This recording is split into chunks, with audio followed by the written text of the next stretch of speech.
इस भूमंडल पर मृत्यु लोक में जितने भी जीव इस संसार सागर में भटक रहे होंगे, शिव महापुराण की कथा सुनकर वो भी तर जाएंगे। ये अकेली बिंदु को तारने वाली नहीं है। इस मृत्यु लोक में जो विराजमान, आज भी नियम है महाराज, श्राद्ध का भोजन टेबल पर नहीं कराया जाता। श्राद्ध का भोजन ब्राह्मण को कुर्सी पर बिठाकर नहीं कराया जाता। श्राद्ध का भोजन आज भी प्रमाण है कि ब्राह्मण के लिए भूमि पर आसन लगना चाहिए और जमीन पर बैठकर कराना चाहिए। तब क्यों?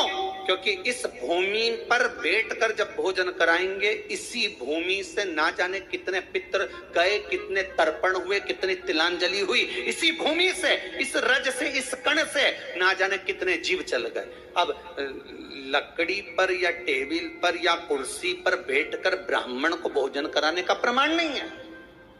अब आपका फैशन ज्यादा हो गया तो बात दूसरी है।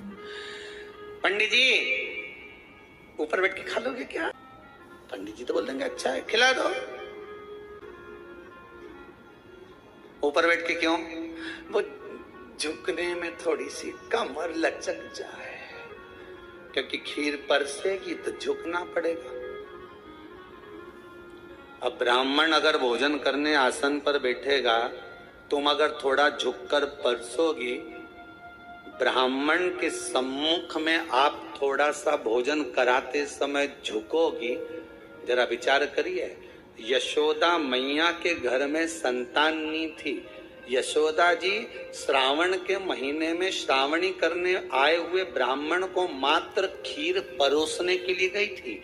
52 साल की उम्र थी, संतान का सुख नहीं दिख रहा था, खीर परोसने के लिए गई। उतनी देर में ब्राह्मणों ने देखा इनके घर में संतान नहीं है, पुत्र भव कह दिया। और यशोदा जी के पति श्री नंदराय जी कह रहे हैं कि बाबा मैं 60 का या 55 की, बाल हो गए धोले और तुम कह रहे हो पुत्र होगा, कहां से होगा? ब्राह्मण कहते हैं ब्राह्मण जब भोजन करता है, भोजन करते समय जब वर देता है, वो वर गलत नहीं हो सकता, कहीं से भी आएगा, पर छोरा तो आएगा। और आया, कहीं से भी आया, पर पुत्र आया, क्योंकि आशीर्वाद दिया था। श्राद्ध पक्ष का भोजन टेबल पर नहीं, कुर्सी पर नहीं, श्राद्ध पक्ष का भोजन ब्राह्मण को आसन लगाकर जमीन पर कराना चाहिए, भूमि पर।